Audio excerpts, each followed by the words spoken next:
Alright guys, this is the first week of in-person learning for those of you who decided to stay home and do virtual.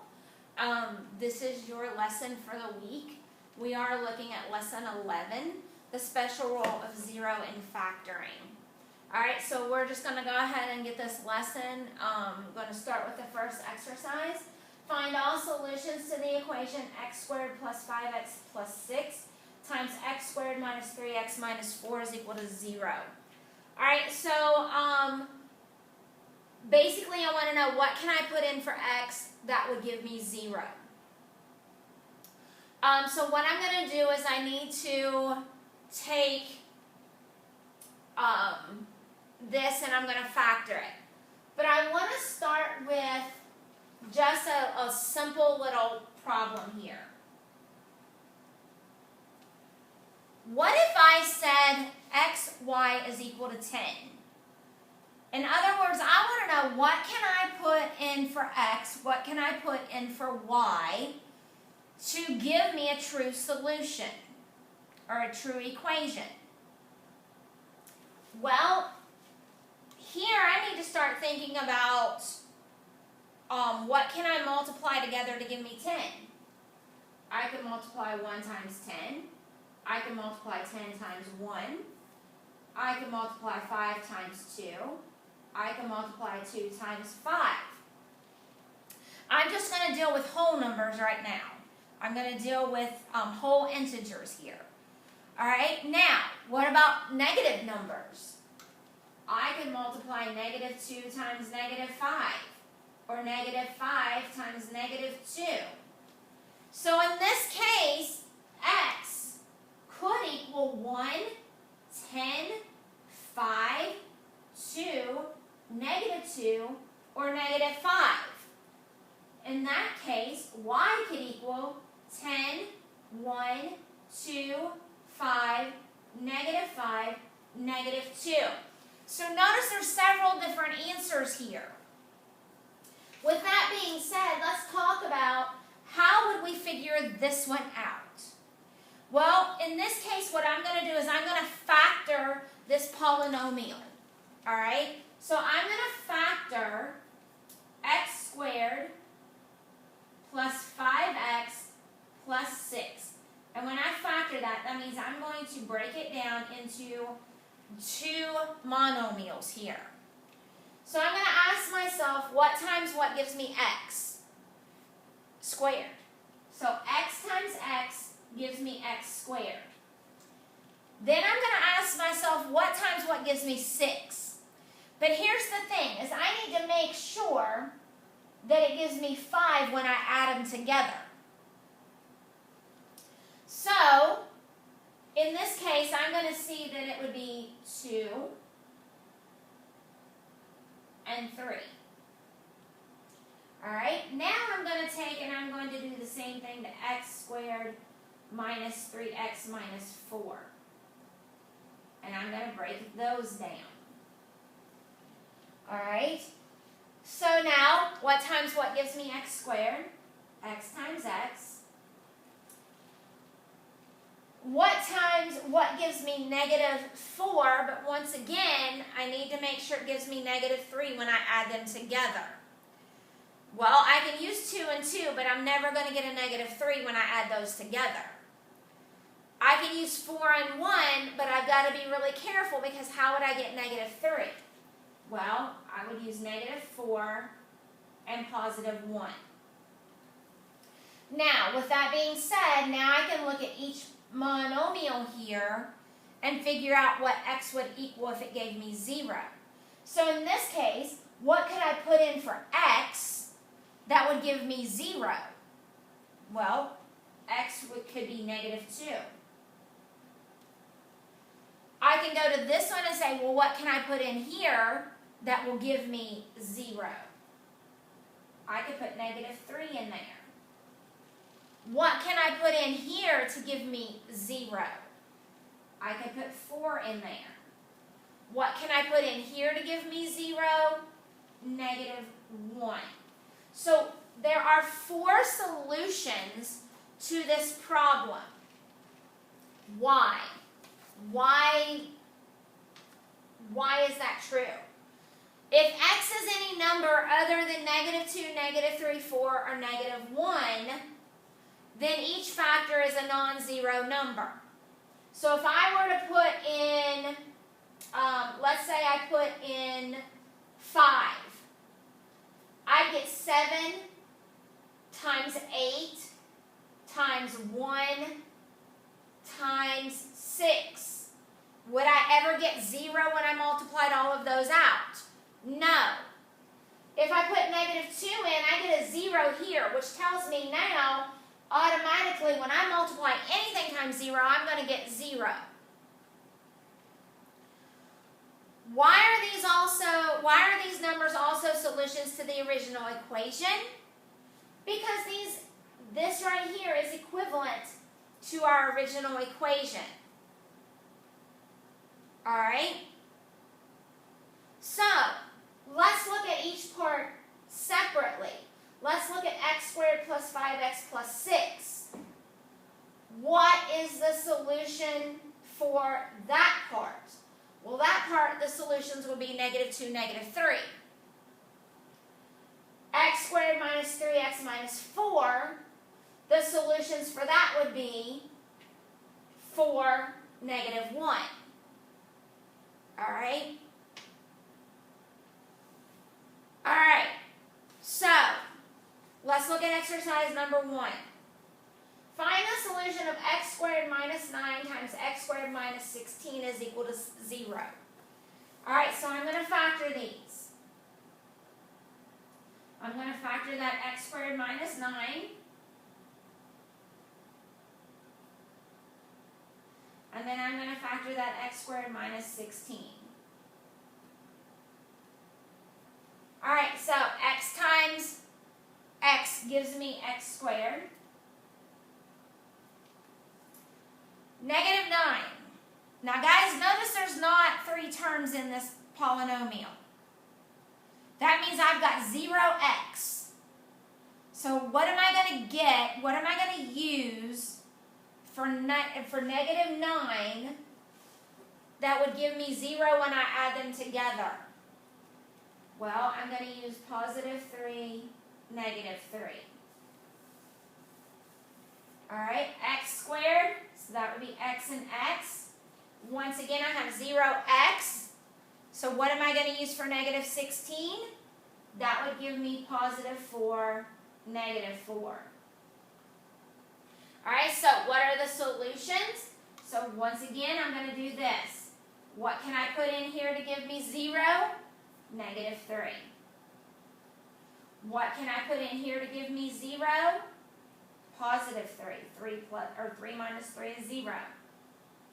What can I put in here for x to give me 0?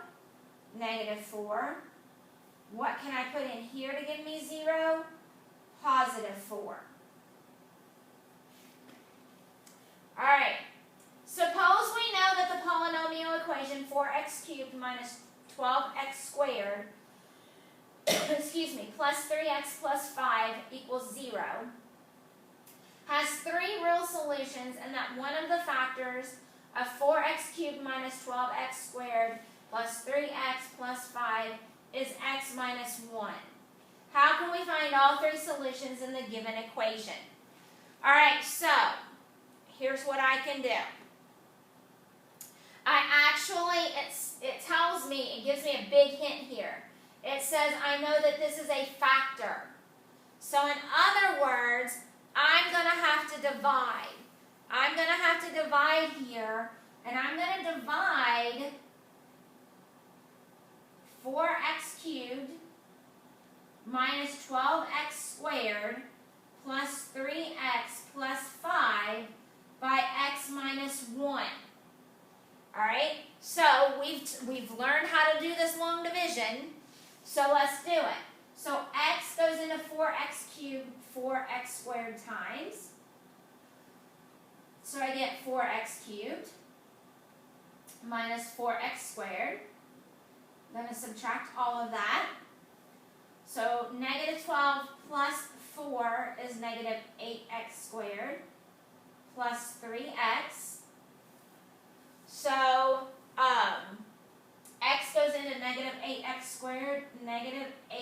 8x times, so negative 8x squared plus 8x. I'm going to subtract all of that. So 3 minus 8 is a negative 5x plus 5. So x goes into negative 5x, negative 5 times. Negative 5x plus 5. When I subtract all of that, I zero out.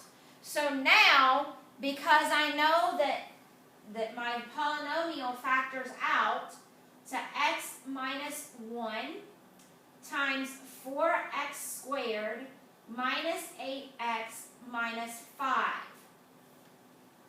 Now I can factor. All right, now this one's a little different.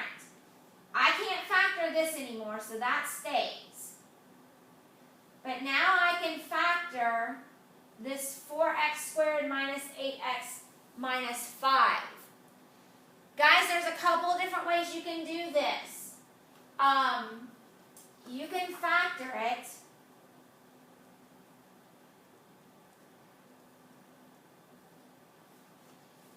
think about this. What times what gives me 4x squared? I actually can do 4x and x, but then I've got to check it. So I can do 5, or negative 5 would be negative 5, negative 1, or I'm sorry, negative 5, positive 1, or positive 5, negative 1. So I've got to figure this out. All right, so let's say that I put the negative 5 here and the positive 1 here. When I multiply these, I get 4x and negative 5x. If I add those together, will I get negative 8? No, I will not. So what if I change it? Negative 20x and 1x. Am I ever going to get negative 8x there? No, I'm not. So now I've got to look at a different way to factor 4x squared.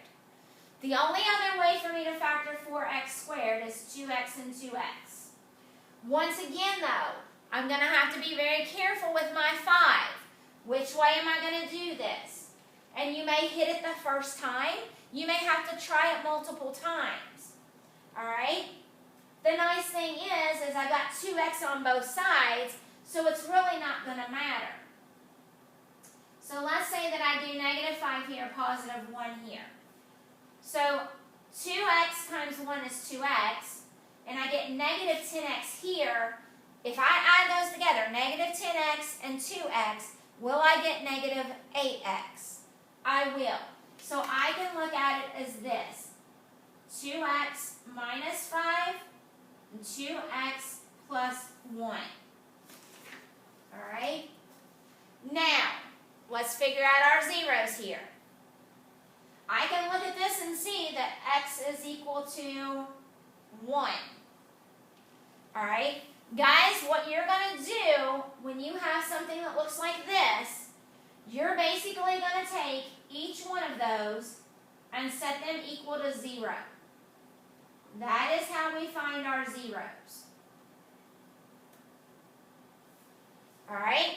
So I would solve this by adding 1 to both sides, so x is equal to 1. That's a solution. I'm going to take and add 5 to both sides. I get 2x is equal to 5. I am not finished. X is equal to 5 halves. That is a solution. Subtract 1.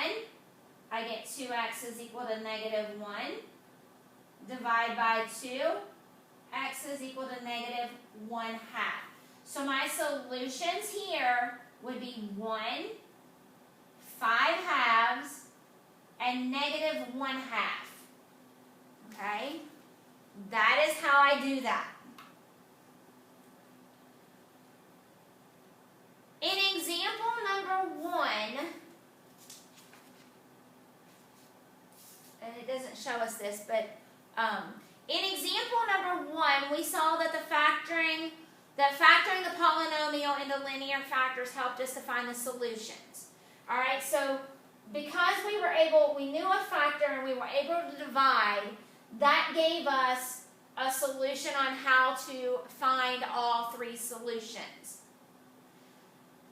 Now, let's say that maybe I didn't know a factor. All right? Let's say that I didn't know that x minus 1 was a factor. So what can I do?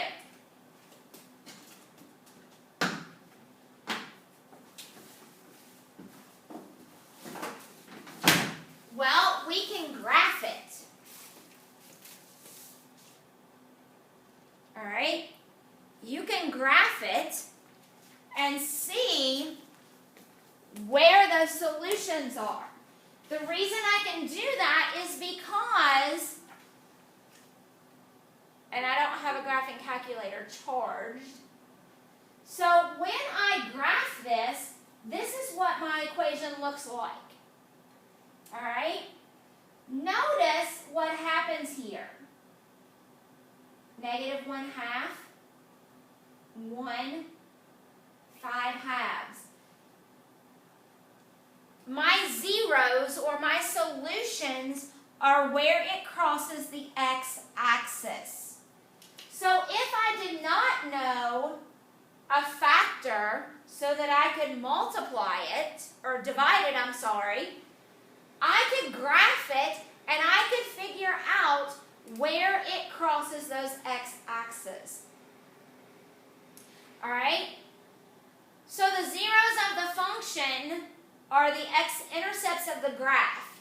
And in this case, it would be 1, 5/2, and negative 1/2. All right? So then let's look at this. Notice the degree of my polynomial here, 4x cubed. Okay, that's going to become important here. Let's consider the polynomial functions this. Here's p of x, which is x minus 2 times x plus 3 squared. Look at that one. Here's q of x, which is x minus 2 quantity squared times x plus 3 quantity to the 4th. Look at this graph. Looks a little different, huh? Then we have r of x, which is x minus 2 to the 4th times x minus 3 to the 5th. All right, so let's look at this. The only place in this function that it crosses the x-axis is 2. That would give me 0. Here, I need to look at this, and I see r hits there at the 2. That would give me 0. All right, look at negative 3. If I were to plug negative 3 back in to all three of these equations, you would see it's a 0. Even though these polynomials have the same zeros, they don't look the same. They're not the same degree. All right, here I've got a squared, here I've got a 4th, here I've got a 5th. They don't look the same when I graph them. So why? All right, so if we were to write it all out, we would be able to distinguish the zeros. All right, so what does this mean? So let's look at our exercises here, and let's see what we can do. Find the zeros of the following polynomial functions, and it introduces us something to multiplicities. Okay, so let's go back to the polynomials we were looking at for just a second, and I want to write it out. So P of x was x minus 2 times x plus 3 squared. Q of x was x minus 2 squared times x plus 3 to the 4th. And R of x was x minus 2 to the 4th times x minus 3 to the 5th. Looking at this, it would make it very difficult to figure out my zeros. But let's say I wrote it out. Let's say I expanded it. All right? If we write out all the factors. So let's rewrite P of x. And I'm going to rewrite it like this. It tells me that x plus 3 is actually going to be written out twice. Now can I look at this and see the factors? The actual solutions, the zeros? I can. All right, let's look at Q of x. X minus 2 is actually going to be written twice. And x plus 3 is written 4 times. Now is it easier to see my solutions? It is. R of x, x minus 2 is 4 times.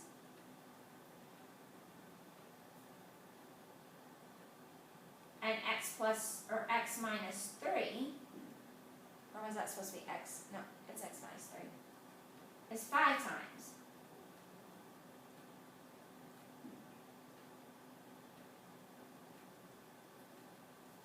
Now can I find my solutions where everything equals 0?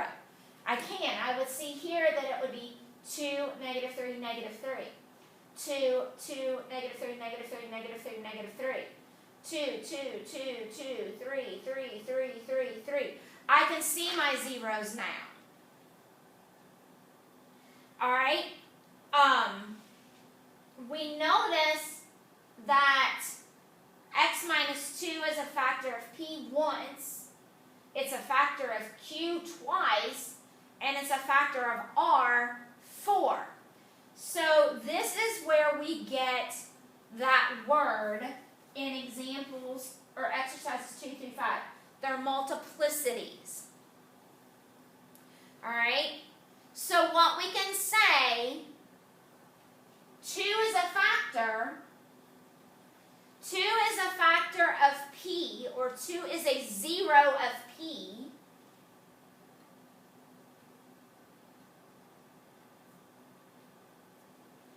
With a multiplicity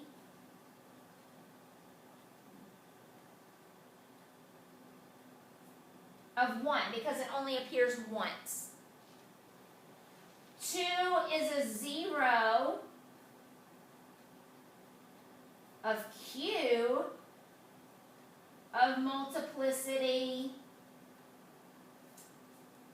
2 times.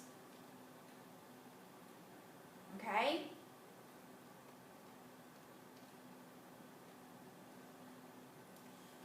I could say that 2 is a 0 of r of multiplicity 1, 2, 3, 4 times. So, what are the zeros of q? Well, it would be 2 with a multiplicity of 2 and negative 3 with a multiplicity 1, 2, 3, 4. Okay? All right. Can you look at a factored form of a polynomial and identify the zeros with their multiplicities? Yes, I can.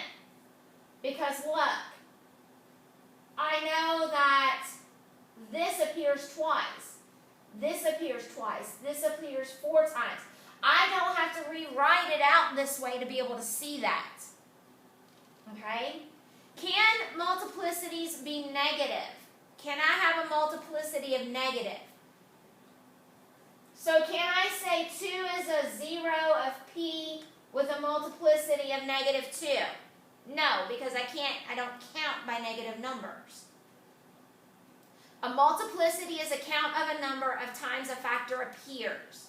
So I can't have negatives. Can it be 0? Yes, it doesn't appear. If it doesn't appear, it's 0 times. Can it be a fraction? Okay. Once again, no, because I am looking at counting. How many times does it appear? All right, so now we know the definition of the word multiplicity. So let's look at this. Find the zeros of the following polynomial functions and their multiplicities. All right, so I can deal with that one. I can deal with that one. The only thing I've got to deal with here is this. Excuse me. All right, so x plus 1 is equal to 0, x minus 1 is equal to 0, and x squared plus 1 is equal to 0. All right, so I subtract 1, I get x is equal to negative 1. I subtract or add 1, I get x is equal to 1. I subtract 1, I get x squared equals negative 1. All right, guys, I can't take the square root of a negative number. So therefore, that's not going to work. So I'm just going to look at my solutions here. So x can be negative 1 multiplicity 1, and x can be 1 with a multiplicity of 1. Okay? All right, let's look at this one. This one doesn't require any work. X minus 4 is equal to 0, so x can be 4 with a multiplicity of how many times? 3, because it's cubed. All right, x minus 2, so it would be 2 multiplicity of 8, because it is raised to the 8th power. All right, let's look at this. I might have to do 2x minus 3 is equal to 0 just to solve this. So I get 2x is equal to 3. So x would be 3 halves. So my 0 is 3 halves multiplicity of 5 because it's to the 5th power. All right? All right, take this one. Once again, I can go ahead and do this one really quickly. It would be 17 multiplicity of 4. And then 3x plus 4 is equal to 0. Subtract, I get 3x is equal to negative 4. So x would be negative 4/3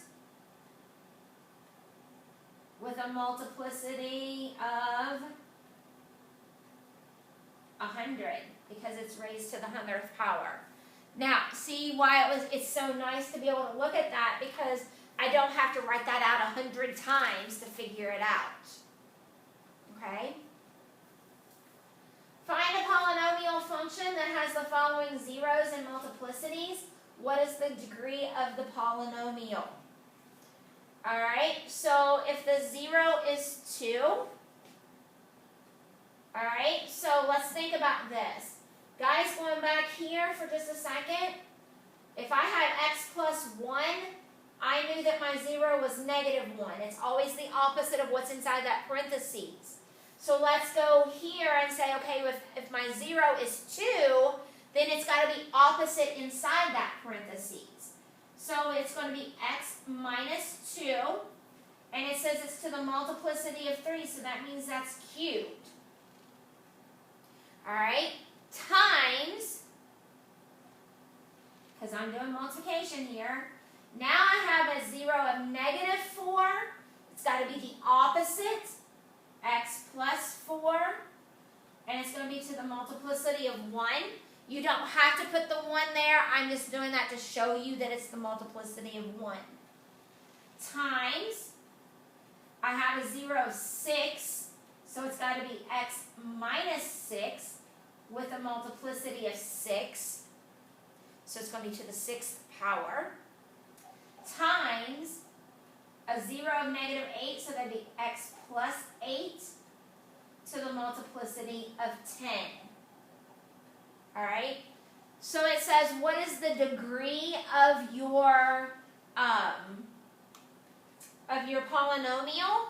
So add them up. 10 plus 6 is 16, plus 1 is 17, plus 3 is 20. So the degree is 20.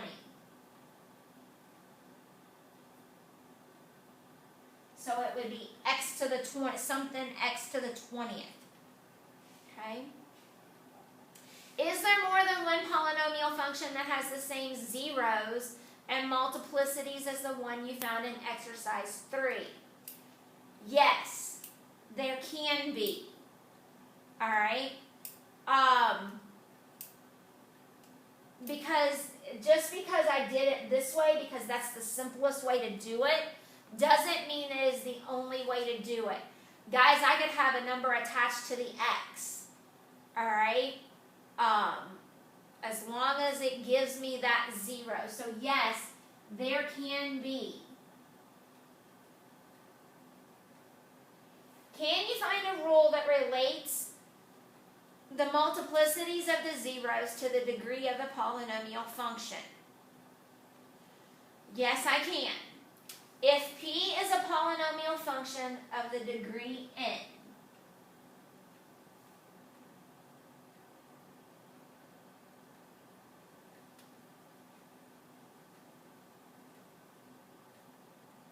we'll go back and talk about this, what it means.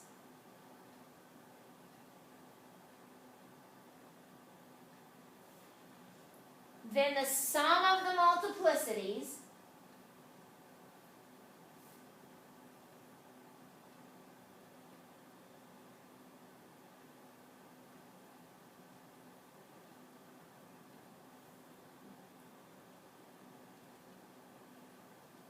of all the zeros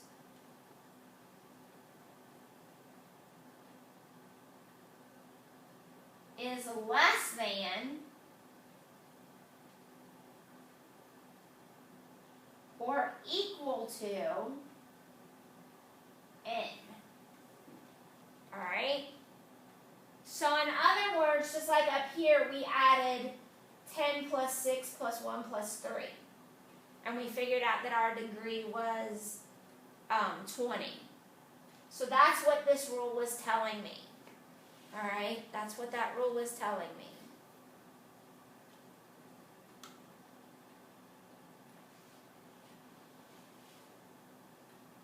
Alright. Page of definitions, guys. Please make sure you are going over those definitions. They are extremely important, and I promise you they are things that you will be seeing throughout this rest of this year. So if you know them now and learn them, it shouldn't be that difficult. Alright guys, have a good week.